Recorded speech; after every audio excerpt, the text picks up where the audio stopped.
Vamos entonces a hablar un poquito de Juan primero. ¿Quién era el apóstol Juan? ¿Ok?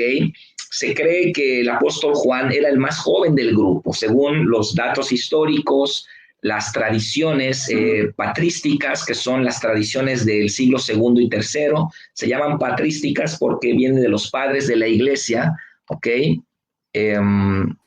Estas tradiciones nos dicen, sin que seamos muy certeros en ello, que posiblemente Juan nació en el año 6 después de Cristo.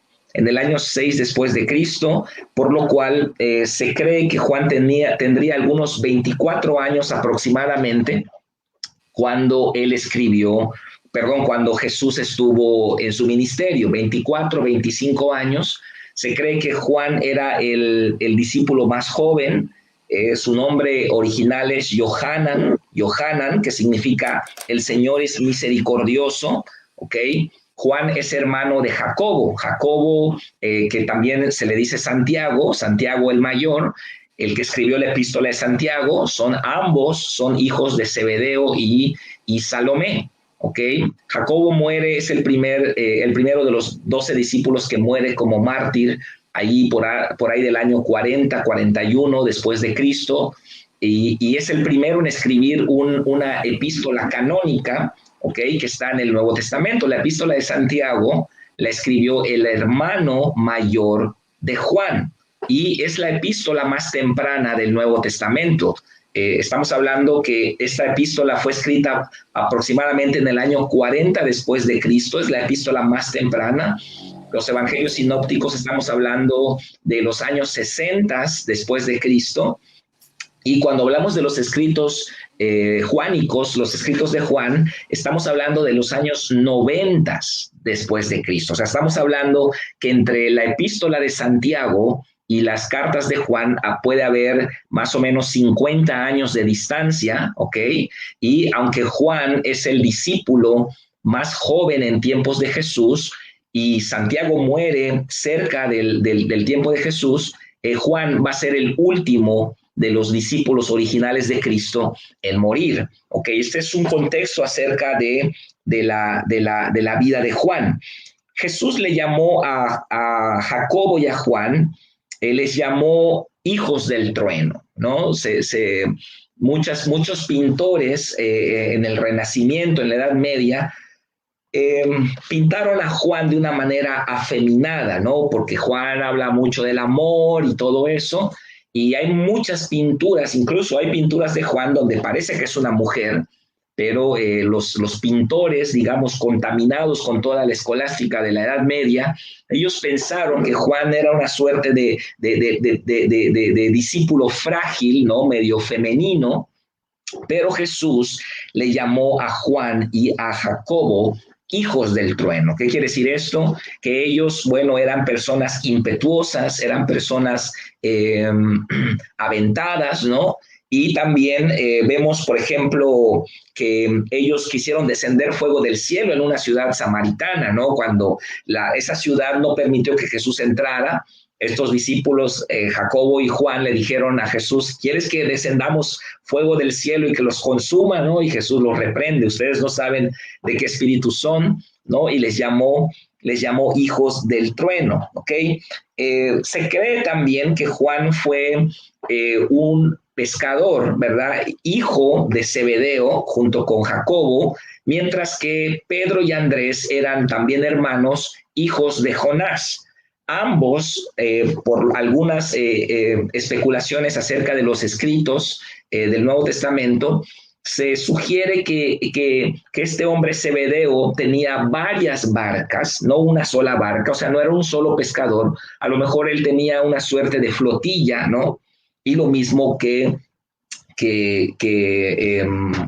Jonás, el papá de Pedro, ¿no? Había una cierta rivalidad entre Pedro y Juan, en tiempos de Jesús podemos verlo, pero estos ya se llevaban desde antes, ¿no? Ya trabajaban juntos, Juan y Jacobo, que eran hermanos, y Pedro y Andrés, que eran hermanos, y de hecho los cuatro formaban un círculo muy especial para Jesús, aunque el círculo íntimo de Jesús estaba formado por Pedro, Juan y Jacobo. De vez en cuando también Andrés entraba a este círculo, ¿ok? Así que eran dos pares de hermanos que se llevaban mucho, ¿ok? Y bueno, el primer discípulo en seguir a Jesús, los dos primeros discípulos fueron de hecho Andrés y Juan. Andrés, hermano de Pedro, y Juan, hermano de Jacobo. Entonces, ellos dos eran discípulos de Juan el Bautista. Y ellos escucharon que Juan el Bautista diga que Jesús era el Cordero de Dios, y ambos siguieron a Jesús, ¿ok? Y ellos fueron los primeros discípulos de Jesús, Andrés y Juan. Luego se agregó Pedro, luego se agregó Natanael, y luego fueron viniendo los demás, ¿ok? Y Jesús tenía, Jesús era muy exclusivo en su ministerio, ¿ok? Habían vastas cantidades de gente que estaban siguiendo a Jesús, ¿ok? Y pero Jesús tenía un grupo de líderes, de gente muy especial, ¿no? Que eran 70 varones, que Jesús, pues era como una suerte de un equipo ministerial de 70 hombres, ¿no?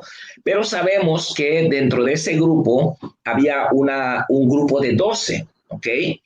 Cuando nosotros vemos en el Evangelio que Jesús escogió a 12 y vemos las películas de Jesús, ¿no? Que Jesús sube al monte, ora, y cuando regresa hay un grupo como de 20 personas y escoge Jesús a 12 discípulos. Bueno, no era así, en realidad había más de 500 personas que seguían todos los días, que estaban con Cristo en su ministerio, y de ese grupo muy amplio, Jesús escogió a 12, así que había un grupo selecto de 70 hombres, luego de entre los 70 había un grupo selecto de 12 hombres, dentro de los 12 había otro grupo de 3 hombres, que son Pedro, Juan y Jacobo, y dentro de ese grupo había un hombre, el discípulo amado, que es justamente Juan. Así que Juan conoció a Jesús de una manera como nadie en la tierra conoció a Jesús.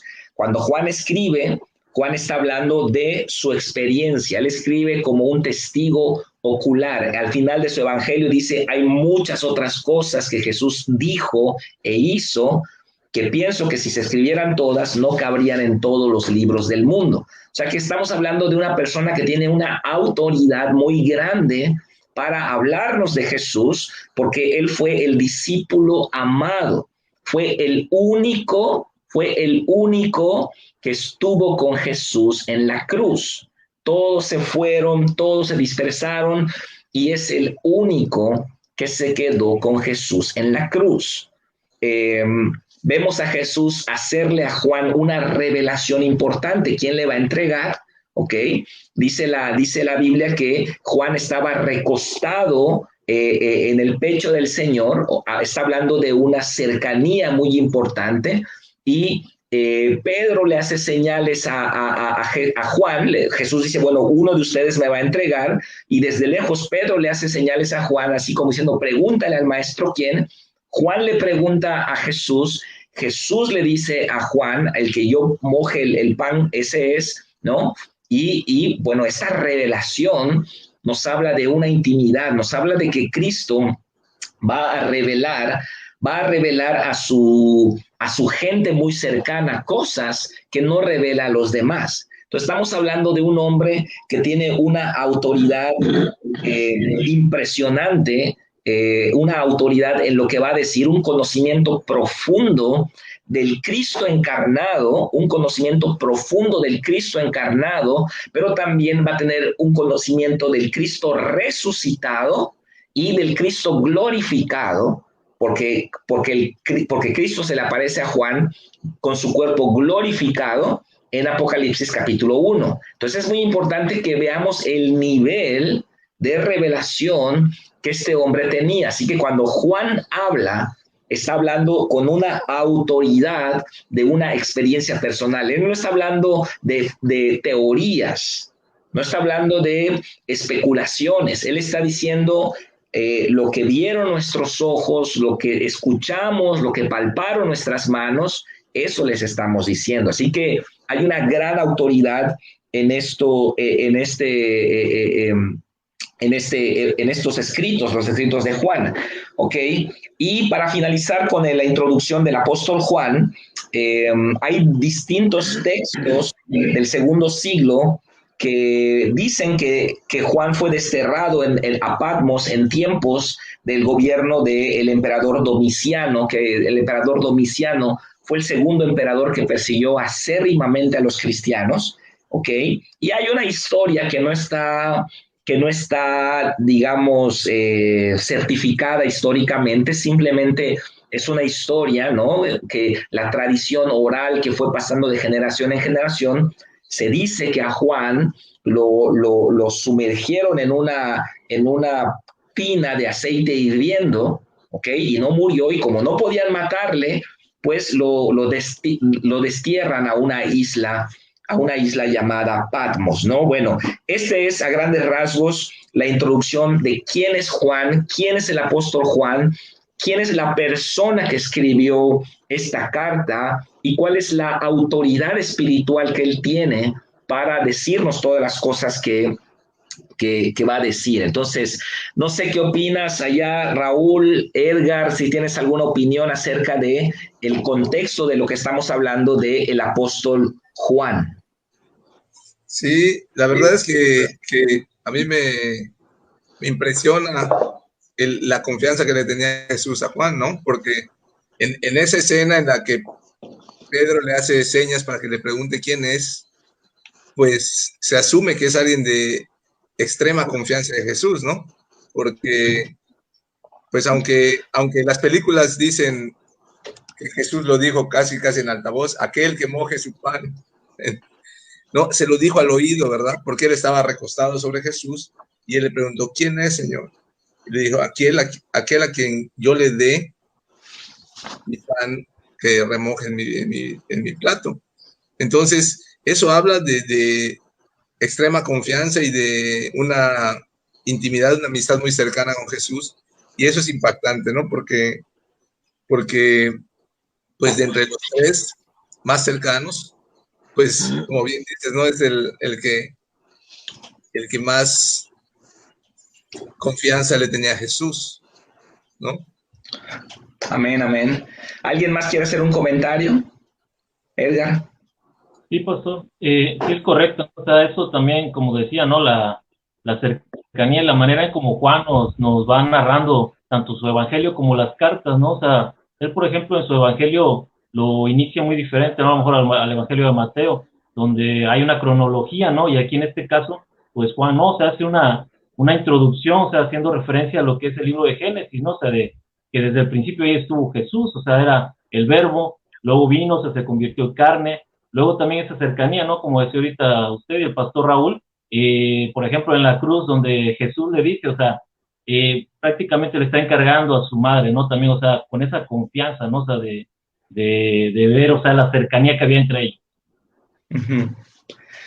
Sí, sí, sí, muy bien. Estamos hablando de una persona que pudiéramos decir sin temor a equivocarnos, que ha sido el ser humano que mejor conoció a Cristo en la tierra, ¿no? El que tuvo un contacto más íntimo y profundo con Jesús. Entonces, imagínense la revelación de la persona de Cristo que tuvo Juan. Juan estuvo con Cristo en la transfiguración, lo vio resucitado, o sea, corrió con Pedro a la tumba, ¿no? Pedro le llevaba ventaja y Juan lo rebasa y llega a la tumba. Entonces, bueno, estamos hablando de una persona altamente calificada para hablar de Cristo, ¿no? Y justamente Juan nos revela la doctrina de la Trinidad, la doble naturaleza de Cristo, que bueno, que es fundamento de nuestra fe, ¿no? Entonces tenemos confianza de saber que los escritos de Juan son inspirados, ¿verdad? Inspirados por Dios.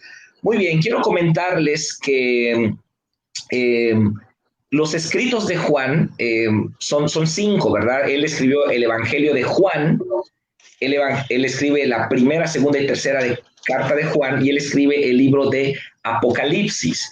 Es muy notorio que Juan escribe al final del primer siglo. Nosotros vemos el Nuevo Testamento, lo leemos, de una carta a otra solo hay más que una página, pero cuando vemos los tiempos en que se escribieron estos escritos, pues tenemos una noción de la importancia y cómo entenderlos en su contexto, ¿ok? Las cartas de Juan, los escritos de Juan son del año 90 después de Cristo. Estamos hablando, ya mencionamos que la epístola de Santiago es la epístola más temprana, años 40 después de Cristo. Santiago muere antes del 44, es el primer mártir de los 12, y tenemos los evangelios sinópticos en los años 60. Obviamente todo el periodo de las cartas paulinas, ¿no? Los escritos de Pablo, que comprenden más o menos después de los años 40 hasta el 68, cuando muere Pablo en Roma. Y vamos a ver que este siglo primero tiene algunas características importantes que tenemos que entender, ¿no? Tenemos la etapa temprana de la iglesia, la etapa de Pentecostés, que son como 10 años más o menos, ¿no? Más o menos a la muerte de Santiago, que es cuando la iglesia solamente estuvo concentrada en Jerusalén, no estaba cumpliendo la gran comisión. Luego viene la iglesia en expansión, que es cuando entra el periodo de Pablo, ¿no? Pablo va a contribuir mucho a la expansión de la iglesia. Vienen los escritos de Pablo, el desarrollo teológico de Pablo, las cartas de Pedro también. Y bueno, y Nerón desata una persecución férrea para los cristianos del año 66 al año 68, ¿no? Entonces, en esa persecución muere Pedro en el año 67, muere Pablo en el año 68, en el año 70, bueno, del año 66 al 70, hay una guerra con los judíos, el general Tito tarda algunos años en poder penetrar a Jerusalén, y finalmente en el año 70 es destruida el templo de Jerusalén, la ciudad de Jerusalén. Entonces, ¿qué contexto tenemos después del año 70? Tenemos un contexto de persecución tanto cristiana como judía, Tenemos un contexto donde la tercera parte del siglo I, es decir, del año 70 al año 100, la tercera parte del siglo I, ya los líderes principales de la iglesia ya murieron. Los líderes hebreos ya murieron. Para los años 90, Juan es el único discípulo directo de Cristo que está vivo en el año 90, en los años 90.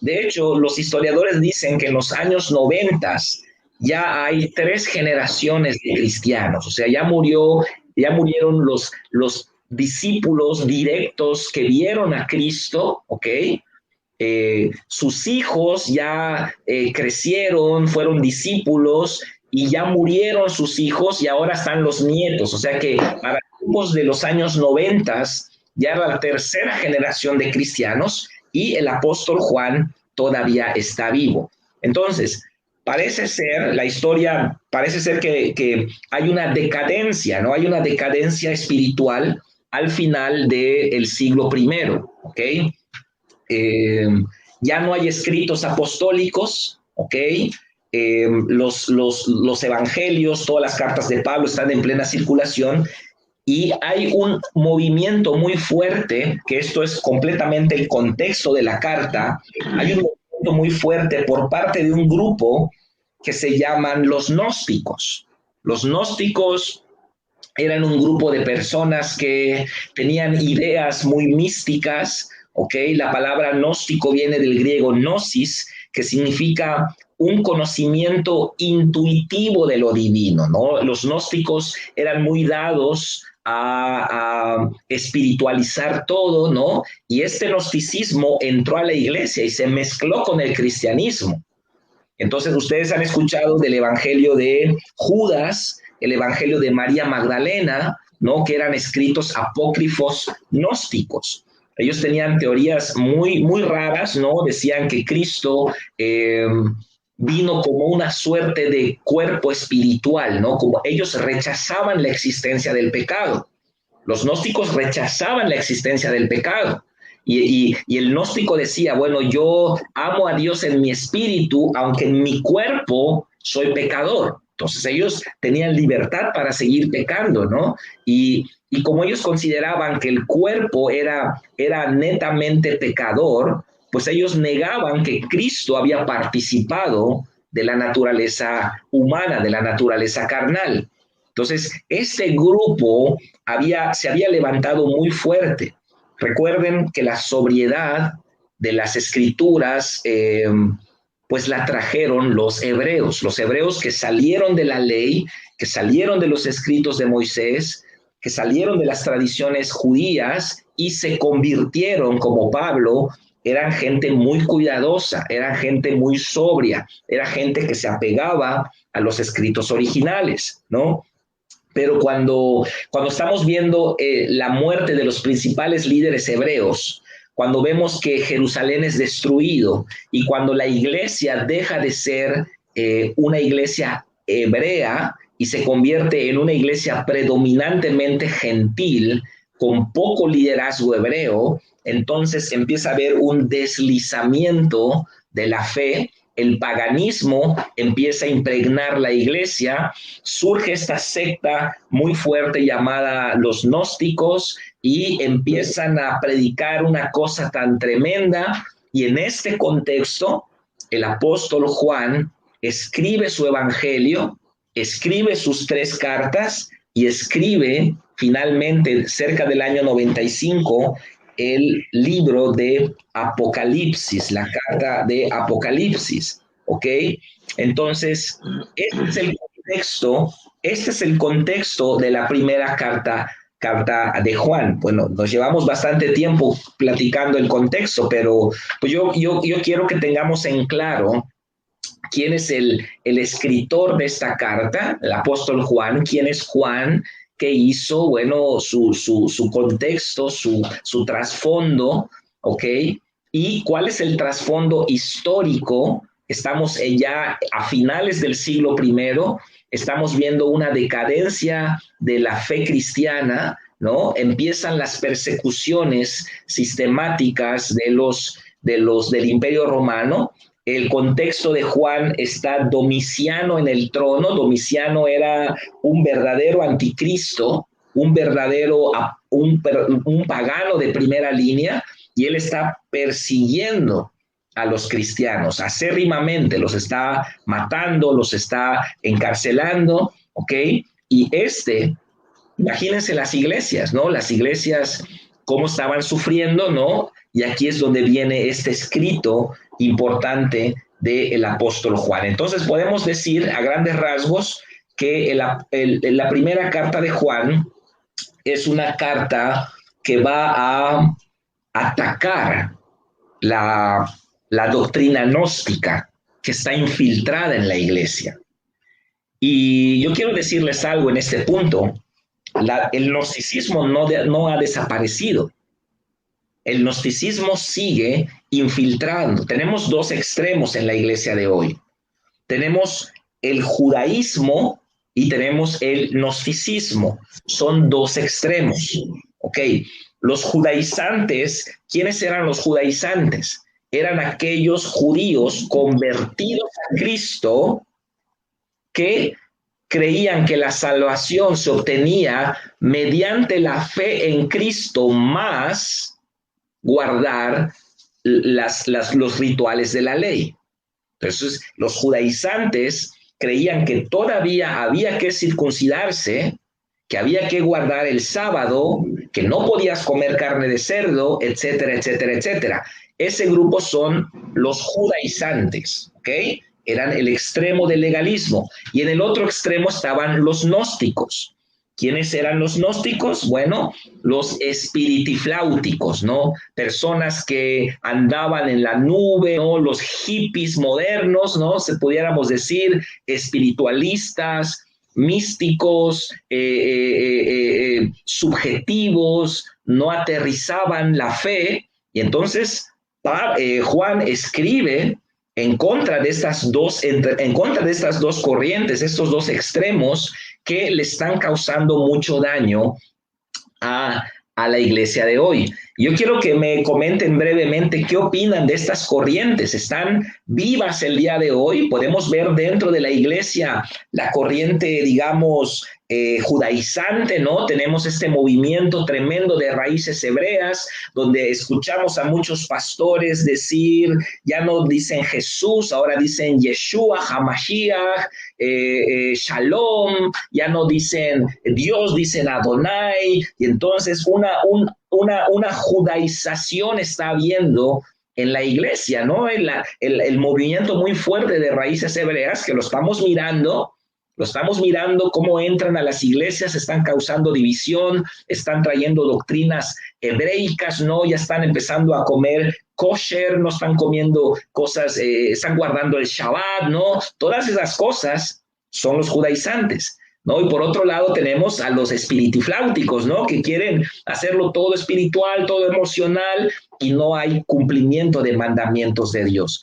¿Cómo ven estas dos corrientes en el mundo de hoy? ¿Están presentes o solo estaban presentes en el tiempo de Juan? Pedro, si quieres comentar algo.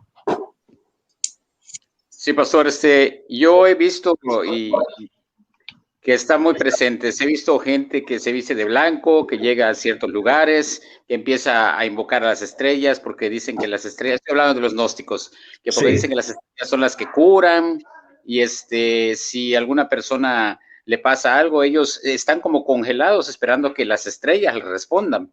Sí, he visto esto, y también de las personas que han querido guardar pues cosas del antiguo mandamiento, del Antiguo Testamento, perdón. Y y juzgando, ¿verdad? También a las otras personas porque pues están basados en el Antiguo Testamento. Yo creo que nosotros estamos teniendo este estudio bíblico para que nosotros no caigamos en esos errores y sepamos la verdad y cómo se ha manejado desde la época de Cristo, sobre todo pues hablando de Juan, ¿verdad? Wow, qué confianza le tuvo Jesús. Entonces, él es el que más nos puede encaminar, ¿verdad? A lo que es la verdad, ¿verdad? Que es en Cristo Jesús. Pero sí he visto que existen esas dos partes. Presentes en el día de hoy, sí. Hermilo, ¿quieres hacer un comentario? Ángel también. Sí, pues lo que usted comentaba de que lo ven la gente que lo ve de una forma espiritual, ¿no? Y fíjese que yo he escuchado a mucha gente, ¿no? Que dice, no, pues sí, yo creo en Dios y todo, pero a mi modo, ¿no? Es una forma de verlo de esa forma gnóstica, ¿no? De que pueden pecar y hacer y deshacer a su antojo, pero en un modo espiritual piensan que están bien con Dios, ¿no? Y eso lo he visto mucho en estas épocas, ¿no? En estos tiempos que la gente, pues la verdad no se tienta el corazón para hacer muchas cosas, pues que están muy, muy mal. Pero al final del día, ¿qué dice? No, pues es que yo sí creo en Dios, pero pues yo creo a mi manera, yo pues estoy bien a mi modo, ¿no? Pero al final de cuentas, si nos ponemos a pensar, pues no es esa forma, ¿no? Así es, así es. Muy bien. ¿Tienes algún comentario, Ángel?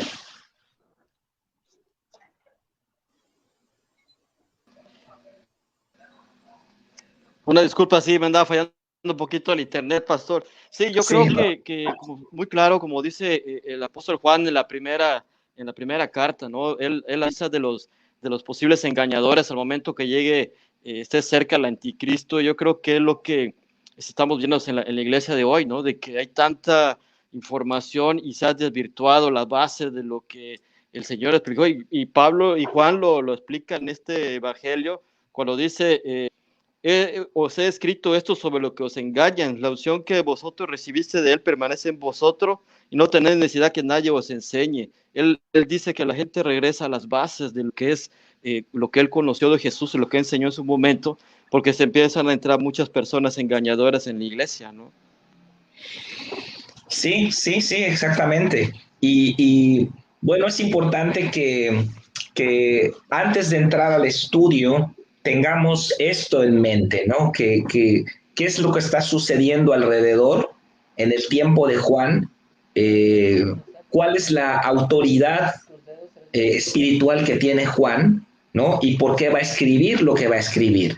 Entonces, pongan en mente que estamos en el año 90, estamos en la tercera generación de creyentes, hay mucha dilución en lo que es el evangelio, hay una decadencia espiritual en la iglesia. Juan es el último discípulo directo de Cristo con vida, ¿ok? Es el último discípulo que vivió mientras Cristo caminó en la tierra, ¿no? Toda la gente que vio a Cristo en la tierra ya murió, sus hijos ya murieron y ahora los nietos están en la iglesia, ¿no? Entonces, este es el contexto. Los nietos no conocieron a Cristo, no conocieron la iglesia pentecostal, no conocieron cómo nació la iglesia. Ellos ya están viviendo en este ámbito, ¿no? Donde estos grupos de los gnósticos y los judaizantes están operando. Ok. Con base en esto, con esto en mente, vamos a entrar entonces a la primera carta del apóstol Juan en el capítulo 1, versículo 1, ¿ok? Vamos a entrar. Antes tenemos una pregunta, ¿ok? De Ami Rebeca Chávez. Saludos, Ami, bendiciones. Buenas noches. Con respecto a lo que comentó el hermano Hermilo, una vez escuché que a ese tipo de personas les llamaron cristianos bohemios. ¿Cómo una persona puede darse cuenta que comienza a caer en esta postura? Bendiciones. Bueno, muy buena pregunta, muy buena pregunta. Yo creo que, Ami, nosotros tenemos que, la palabra de Dios es como un ancla para nosotros. Cuando yo dejo la palabra, cuando dejamos de estudiar la palabra, incluso estamos escuchando a lo mejor prédicas cristianas, pero que no están tan ancladas a la palabra. A veces el predicador está dando su opinión, el predicador está compartiendo sus ideas, compartiendo su propia filosofía y no está dando la palabra. Nosotros como miembros de una iglesia siempre tenemos que juzgar las predicaciones, aunque vengan de nuestro pastor preferido, tenemos que juzgar que todo esté conforme a la palabra. Entonces, para evitar caer en ese cristianismo romántico, ese cristianismo bohemio, ¿no? La clave es la palabra de Dios. Y justamente, me gustó tu pregunta porque justamente ese es el propósito de la carta de Juan. Ese es el propósito, que los creyentes no estén confundidos con ideas subjetivas y espirituales y muy estrambóticas, ¿no? Que circulaban en ese tiempo. Y entonces él dice, hey, vengan acá, aterricen. Entonces Juan escribe su evangelio, escribe la primera carta, luego la segunda y la tercera, y finalmente deja el legado del Apocalipsis para la iglesia. Entonces, son un tesoro para nosotros estas cartas, son un tesoro que van a aterrizarnos, van a anclarnos a la verdad, porque ciertamente vivimos en un mundo, como bien dijo Pedro, vivimos en un mundo relativo, en un mundo emocional, en un mundo donde ya la verdad no importa, lo único que importa son los sentimientos, las emociones. Yo siento, mucha gente en la iglesia usa estas expresiones, no siento perdonar todavía, no siento congregarme, y todo es filtrado en la esfera del sentimiento, ¿no? Si siento es de Dios, si no siento no es de Dios. Entonces la obediencia queda totalmente a un lado. La palabra queda totalmente a un lado y entonces ya no estamos aterrizando. Entonces yo he escuchado muchos líderes modernos decir, si vas a obedecer, que sea de corazón, ¿no? Se escucha mucho eso, obedece de corazón. Si no vas a obedecer de corazón, pues no obedezcas. Y eso es completamente antibíblico. Tú le hablas a un hebreo de cepa de esto y te va a decir, no tiene sentido lo que dices. O sea, nosotros obedecemos aunque no sintamos obedecer, porque la obediencia es importante. Claro que si lo hacemos de corazón es más bonito, pero si no lo hacemos de corazón, muchas veces no tenemos ganas de diezmar, ¿no? Pero lo hacemos porque simplemente el Señor nos lo pide. Ese es honrar al Padre. ¿no? Entonces, vamos a salirnos de ese cristianismo sentimentalista, emocionalista, superfluo, un cristianismo lleno de sentimientos y que no tiene nada definido, ¿no? Yo soñé, yo siento, percibo esto, ¿no? No, vamos a dejar todo eso y vamos a la palabra, ¿no? En la palabra nos va a anclar, nos va a afianzar para que podamos ser cristianos de una manera correcta y justamente la respuesta a tu pregunta es la carta de Juan, ¿ok? Así que muy buena pregunta. Vamos a entrar entonces al versículo 1. Me gustaría, si puedes, Pastor Raúl, leer el versículo 1 de la primera carta de Juan, capítulo 1. Sí, qué interesante, qué interesante. Ahorita antes de leer, mientras estaban Pedro, Milo y Ángel contestando, pues esa situación que está sucediendo y que ha sucedido porque somos humanos, yo sí pensaba en la necesidad del correcto enfoque que debemos tener acerca de nuestra vida y acerca de la voluntad de Dios, y es precisamente lo que comentas, la palabra. La palabra es la que nos muestra, nos revela nuestro estado, porque nadie cree estar mal, ¿verdad? Nadie. El gnóstico cree que está bien, el legalista cree que está bien. Entonces, ¿qué nos revela? La palabra de Dios nos revela, y el Espíritu Santo, ¿verdad? El Espíritu Santo nos va a decir, aquí estás mal, ¿verdad? Pero cuando estamos cegados por nuestra propia creencia o nuestra propia mente, pues debemos regresar a la palabra de Dios. Cuando tenemos la verdad es cuando realmente podemos identificar en dónde estamos mal. Amén. Y amén. ese es un reto. O sea, saber en dónde estamos mal, porque nadie sabe ese punto, ¿no? Entonces, sí. ¿leo el versículo 1? Sí. ¿O hasta dónde? Solo el 1. Dice, lo que era desde el principio, lo que hemos oído, lo que hemos visto con nuestros ojos, lo que hemos contemplado y palparon nuestras manos tocante al verbo de vida. Ok, vamos a leer hasta allá. Hoy vamos a ver hasta el verso 4, ya no nos queda mucho tiempo, vamos a abarcar hasta el verso 4. Y bueno, esto es lo que yo les decía, ¿no? Que el apóstol Juan va a partir, su introducción lo dice, el apóstol Juan dice, voy a partir de que yo sé de lo que les estoy diciendo. O sea, no estoy partiendo como los gnósticos, que los gnósticos, bueno, tienen ideas, tienen teorías, ¿no? No, yo les estoy hablando de algo que yo vi, yo viví, yo estuve con Jesús, ¿ok? Y yo creo que si leemos hasta el verso 4, Raúl, vamos a leer todo el bloque y ahora lo explicamos.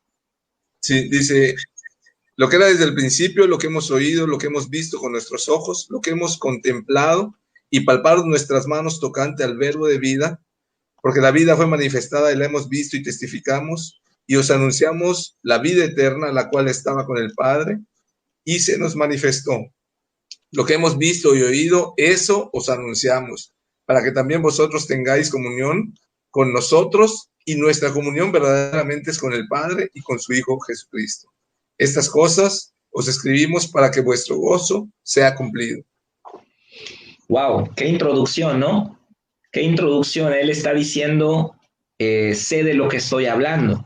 Ok, lo primero que vemos en el verso 1, lo que era desde el principio, aquí lo que está haciendo el apóstol Juan es que está conectando su carta con su evangelio, porque el evangelio de Juan, capítulo 1, verso 1, también dice en el principio, y también está conectándola con Génesis 1:1, ¿ok? ¿Por qué? Porque aquí Juan va a hablarnos de la naturaleza divina de Cristo. Juan va a explicarnos que Cristo no es un profeta nada más, que Cristo no es una persona que nació allá en el siglo I, que Cristo es la encarnación de Dios, del Hijo de Dios, que ya existía antes de la creación del mundo. ¿ok? Cuando se utiliza la palabra el principio, se está refiriendo a el cosmos, ¿no? El universo que tuvo un principio. Génesis 1:1, en el principio creó Dios los cielos y la tierra. Está diciendo que había un punto de partida para el cosmos, pero que Dios existía antes. Dios está afuera del tiempo, está por encima del espacio tridimensional, espacio, materia, tiempo. Así que Dios, siendo Dios, Él no está adentro de nuestra caja, ¿ok? Por eso, en un sentido estricto de la palabra, es incorrecto decir que Dios existe, porque la existencia es algo que queda confinado a la creación. Por ejemplo, esta taza existe, ocupa un lugar en el espacio, ¿ok? La podemos palpar, la podemos ver, ¿ok? Pero Dios no es parte de la creación. Dios no existe en un sentido literal. Dios es. Esa es la forma, digamos, más correcta de definir la existencia de Dios. Claro que mencionamos que Dios existe porque es la forma en que lo entendemos, pero estrictamente hablando, Dios no es algo que está dentro de la creación, Él está afuera de la creación, está por encima de lo creado. Dios no existe como algo más dentro de esa esfera, sino que Él es. Por eso el gran yo soy se utiliza el presente, ¿no? Yo soy. Antes que Abraham fuese, yo soy. Debió haber dicho, antes que Abraham fuese, yo era, ¿no? Esa es gramaticalmente la forma correcta de decirlo. Pero Jesús dice, antes que Abraham fuese, yo soy. Porque yo no formo parte del tiempo, yo no formo parte del cosmos, yo existo afuera del tiempo, yo siempre soy. En el pasado yo soy, en el presente yo soy y en el futuro yo soy. Yo soy, ¿ok? El ser de Dios es persistente en todo el tiempo. Así que aquí el apóstol Juan va a revelarnos la naturaleza divina de Cristo. Por eso dice lo que era desde el principio.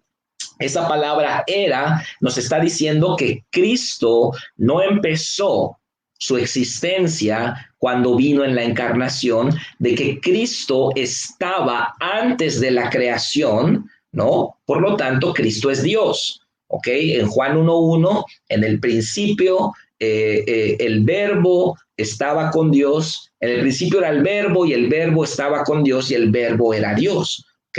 Está hablando de el logos, que es digamos, la definición filosófica de los griegos para esa deidad que ellos no conocían ni entendían y le llamaban logos a la sabiduría universal que le daba sentido y orden a toda la creación. Ellos no explicaban, no entendían que era una persona, ellos pensaban que era una fuerza mística ahí que le daba orden a todos. Entonces Pablo les toma esta palabra a los griegos, el logos, y dice, bueno, se traduce como verbo. Entonces es como que, Juan, es como que Juan le diga a los griegos, es el logos que ustedes veneran y que no entienden, se hizo carne, ¿no? Es una persona, no es una fuerza, no es una dinámica sabiduría universal, sino que es una persona y es Cristo. Entonces, Juan va a empezar hablando de la naturaleza divina de Cristo, ¿ok? Y Juan va a decir que Él es testigo ocular, testigo presente de esa naturaleza, ¿ok? Lo que era desde el principio, lo que hemos oído, lo que hemos visto con nuestros ojos, lo que hemos contemplado y palparon nuestras manos tocante al verbo de vida. No les estoy hablando de teorías, no les estoy hablando de conjeturas, no les estoy hablando lo que me contó un amigo del amigo del amigo que lo vio. No, yo estaba presente, tocante al verbo de vida. Acá utiliza nuevamente la palabra logos. La palabra logos es el concepto filosófico griego de Platón, Aristóteles, todos esos filósofos que filosofaron de la vida, ¿no? Y ellos dijeron, bueno, el logos es algo que no entendemos, pero que ordena el universo, porque no podemos pensar que el universo no tiene un legislador, decían ellos. De ahí viene la palabra lógica, ¿no? De ahí viene la palabra logía, de todas las terminologías. Por ejemplo, biología es el estudio de la verdad de la vida, ¿ok? Cada ciencia termina en logía, porque ¿qué significa logos? La verdad. Entonces, ¿qué es la biología? Es el estudio para descubrir la verdad acerca de la vida. ¿Qué es la paleontología? Es el estudio para conocer la verdad acerca de los huesos, creo, me parece. ¿Qué es la geología? El estudio para conocer la verdad de la tierra. Entonces, eso significa logos. Ok, y esto es lo que Juan nos está diciendo. Nos está diciendo Juan, yo soy un testigo presente, ocular de estas cosas. Luego, en el verso 2, hay un paréntesis. Y Juan dice, porque la vida fue manifestada. ¿Qué tipo de vida fue manifestada? Porque ellos tenían vida. Tenemos los tres tipos de vida: la vida biológica, bios, la vida psique, que es la vida humana, y la vida zoe, que es la vida eterna. ¿Qué tipo de vida está hablando acá el apóstol Juan? La vida eterna. Porque la vida fue manifestada y la hemos visto y testificamos y os anunciamos la vida eterna. La vida eterna, la cual estaba con el Padre, pudiéramos decir también, la cual estaba exclusivamente con el Padre y se nos manifestó. Es decir, una vida que no era natural, que no estaba en la tierra, se nos manifestó. Lo que hemos visto, verso 3, y oído, eso les anunciamos. No les estamos anunciando teorías. No les estamos anunciando como Darwin, que dijo, bueno, yo me imagino que posiblemente hubieron millones de años y los animales fueron cambiando en ese tiempo y transicionaron de una especie a otra. No, eso es 10% ciencia y 90% especulación. No podemos ser serios hablando de esa manera. O sea, el libro Origen de las Especies de Charles Darwin no dice cuál es el origen de las especies y nos deja un margen especulativo muy amplio. No es ciencia eso. Es una teoría que ni siquiera se le debió haber dado tanta importancia. Cuando vemos esos dibujitos del monito que se va enderezando y se va enderezando y se va enderezando y se va enderezando hasta que queda un hombre, eso, ¿saben qué son? Son dibujos. Son dibujos. No es ciencia, un dibujo no es ciencia. Cada uno de esos dibujitos encontraron un pedazo de hueso, una quijada, un hombro, un brazo, y bueno, y entonces, ¿qué tenemos allá? 5% ciencia y 95% imaginación. No podemos ser serios hablando así. Así que la evolución, la ideología de género, el nazismo, el socialismo, el comunismo, tienen porciones mínimas reducidas de verdad y tienen un 80-90% de especulación, de teorías humanas. Y acá Juan está diciendo, yo te estoy hablando de algo que hemos visto, hemos oído, eso les anunciamos. Lo que era desde el principio, lo que hemos oído, lo que hemos visto, contemplado, palpado, la vida se nos manifestó, nosotros la vimos. Soy testigo de esas cosas, para que también vosotros tengáis comunión con nosotros. Y nuestra comunión verdaderamente es con el Padre y con su Hijo Jesucristo. Estamos hablando de vida eterna. No estamos hablando de vida biológica, no estamos hablando de psique humana, estamos hablando de vida zoe, de vida eterna.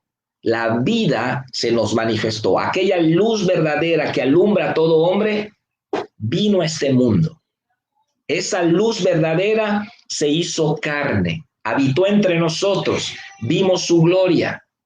Así que no estamos hablando acá de teorías espiritifláuticas, no estamos hablando de conjeturas como los gnósticos que ellos no creían en la existencia del pecado, ellos no creían en que Cristo vino en carne, ellos creían en fábulas, ¿no? Que las estrellas creían pura tontería, ¿no? Entonces, Juan va a rebatir con argumentos convincentes, racionales, tajantes, contundentes, todas esas doctrinas infiltradas en la iglesia. Muy bien, pues comentarios, chicos, comentarios al respecto.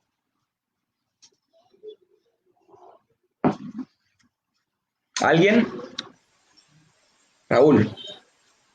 Edgar. Adelante, Edgar.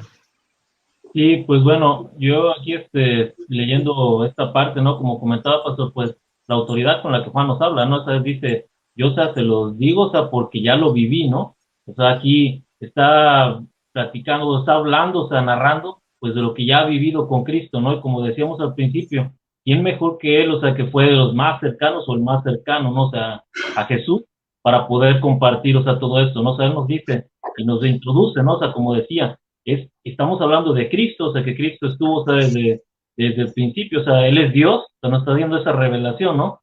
Jesús es Dios, o sea, y Él era el verbo, ¿no? Él estuvo desde el principio y pues siempre ha existido, ¿no? Entonces, pues aquí vemos la autoridad, ¿no? Que nos comentaba usted, o sea, de que tiene Juan para poder instruirnos e irnos llevando o introduciendo en esta carta. Amén, amén. Eso es algo bien interesante. La autoridad que tiene Juan es del testigo ocular, el testigo físico, el testigo que dice, lo palparon nuestras manos, lo palparon, o sea, esa es autoridad y eso es lo que debemos respetar en cualquier situación. El testigo presencial es el que tiene la verdad de los hechos, ¿no?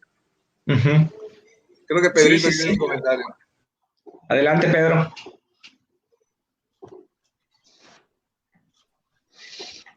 Sí, pues sí, no, bueno, me asombro mucho, ¿verdad? De que Juan, pues, es una persona a la que, pues, Jesús tenía confianza. Claro, Jesús lo conocía sus pensamientos, sabía que podía confiar en él, sabía que podía encargarle a María, ¿verdad? Y sabía que, pues era su amado y que él podía entregarle todo. ¿Por qué? Para que él haga lo que hizo en ese momento, para que nosotros lleguemos a entender, a estudiar y a comprender esa confianza que Jesús le tuvo a Juan. Y eso, pues, es muy impactante. Muy bien, muy bien. Pues vamos a terminar con el verso 4.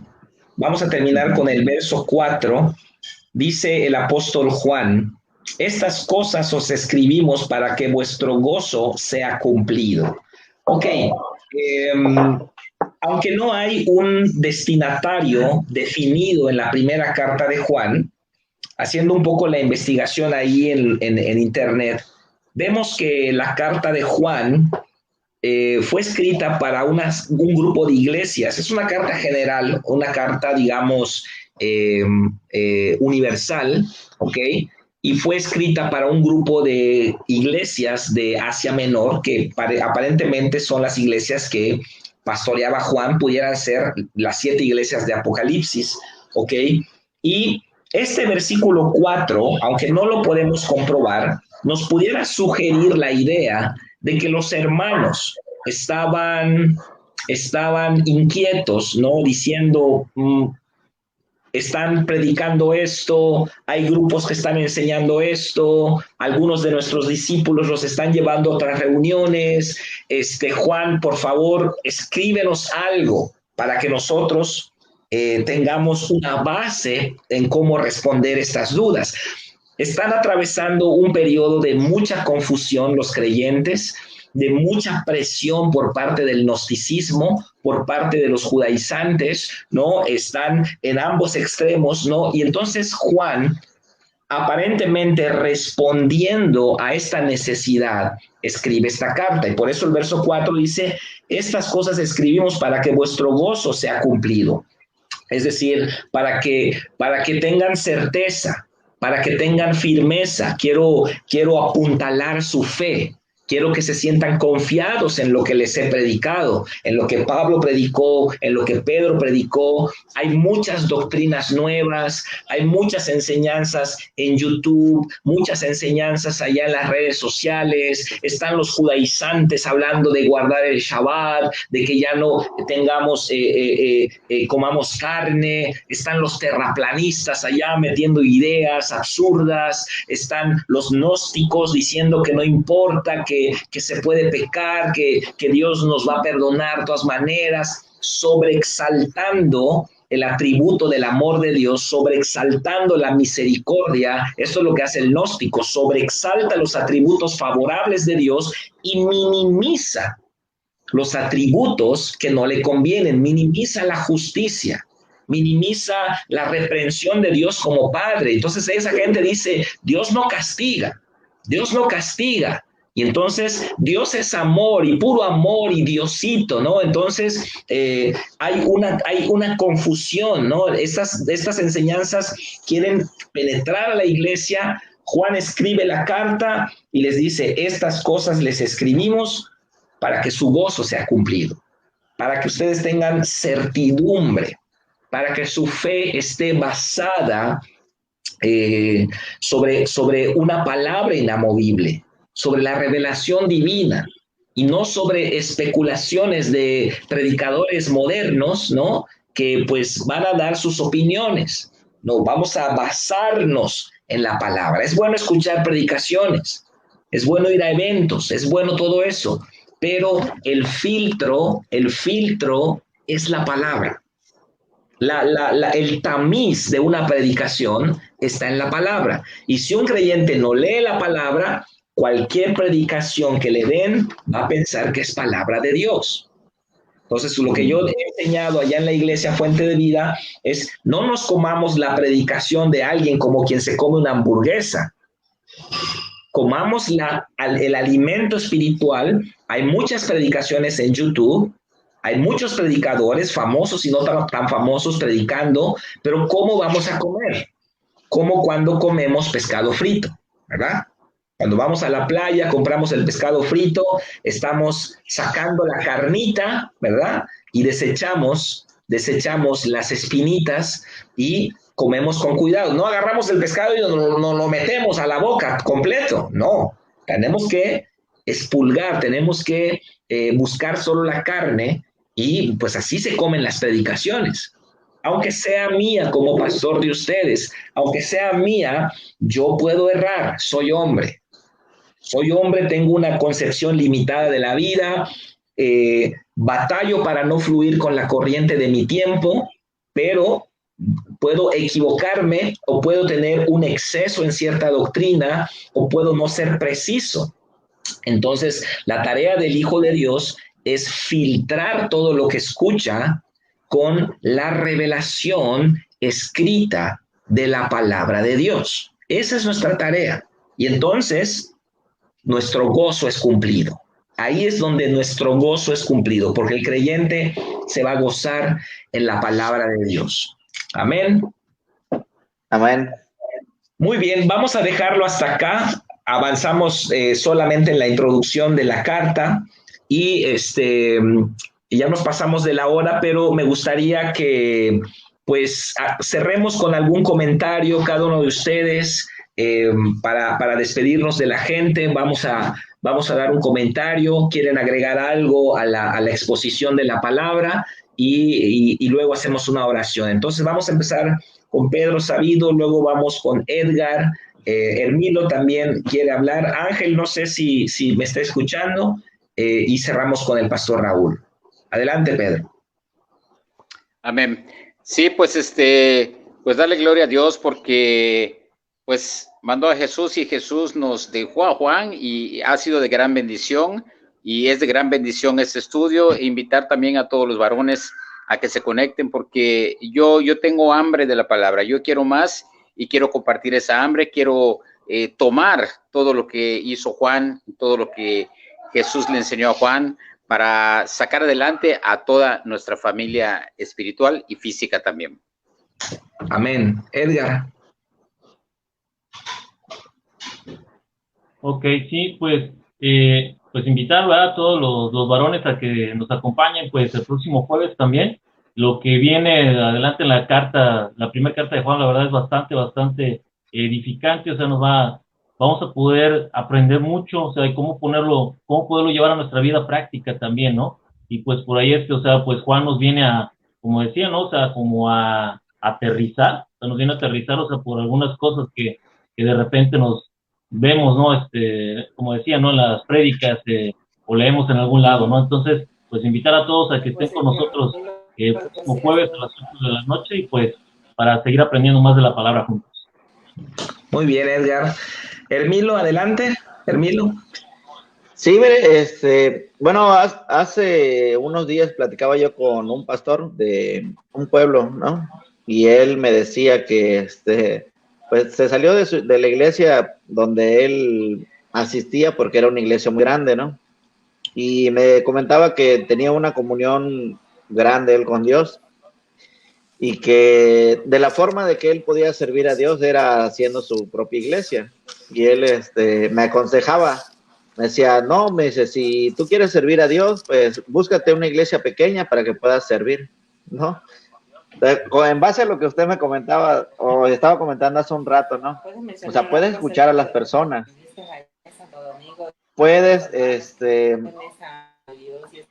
hablar con cualquier persona, pero si no tienes palabras, si no tienes Biblia, si no estás sujeto a lo que es de Dios, pues vas a seguir cualquier corriente que te va a llevar a cualquier lado, ¿no? Y imagínense que yo siga este consejo. ¿Cómo puedes seguir el consejo de alguien que está dejando, ¿no?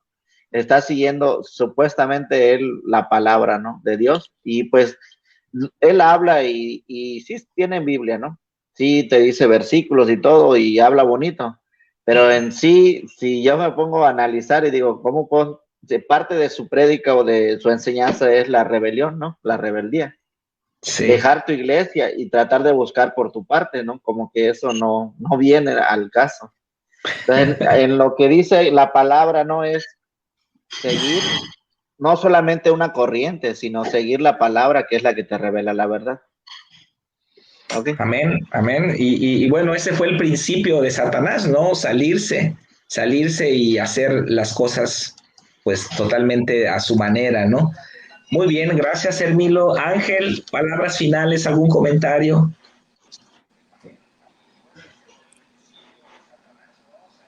Sí, antes que nada, una disculpa a todos. La verdad ha estado fallando el internet, pero yo creo que básicamente cerrar con lo que estamos comentando ahorita, pastor. La primera epístola de Juan, en el capítulo 1, dice la palabra de vida. Yo creo que lo más importante para nosotros es estar constantemente leyendo la palabra. A mí me anima mucho cuando los niños llegan a los pies de Cristo y vienen con esas ansias, con esa hambre de aprender. Lo vivimos muchas veces en las visitas a las naciones, que vienen con eso de aprender y que nos motiva a cada uno de nosotros a abundar todavía aún más en la palabra, porque yo creo que a medida que vamos entrando más en los fundamentos de la doctrina que nos enseñaron a través de la palabra tantas personas, tantos apóstoles, yo creo que es básico para que nuestra vida vaya cambiando y la vayamos aplicando como comentan todos los hermanos, ¿no? Amén, amén. Muy bien, claro que sí, Ángel. Y vamos a cerrar con comentarios finales. Pastor Raúl, si quieres también invitar a los varones y al final de tu comentario, pues haces una oración, por favor, para cerrar. Ok. Sí, pues invitarle a todos los que nos están viendo a conectarse cada jueves, invitar a los de su célula también, que se conecten e ir corriendo la voz, porque algo tan importante como esto debemos no dejarlo pasar, ¿no? O sea, así como el pastor que le habló a Milo, pues cree que está bien, ¿verdad? ¿Por qué? Porque él usa la palabra de Dios para guiar lo que él quiere hacer, no lo que Dios quiere. Y podríamos estar cayendo en lo mismo. O sea, si tú y yo somos humildes, como nos pedía Jesús, ser humildes, debemos reconocer que podemos estar mal, ¿no? Todos y cada uno de nosotros debemos reconocer que podemos no estar bien. Entonces, pues ir a la palabra de Dios y temas como este, que no es una predicación elocuente, no es una predicación motivacional que les encanta a muchos, es un deshebrar la palabra de Dios, pero pues es una hora a la semana, ¿verdad? Cada uno de nosotros es responsable de leer 3, 4, 5 capítulos al día para que podamos tener la verdad, para que podamos pues reconocer la verdad a medias o la mentira del diablo, la sutileza de la mentira, y podamos vivir una vida correcta, ¿verdad? Delante de Dios. A veces disfrazamos la obediencia de espiritualidad, pero la obediencia no se siente, se ejecuta.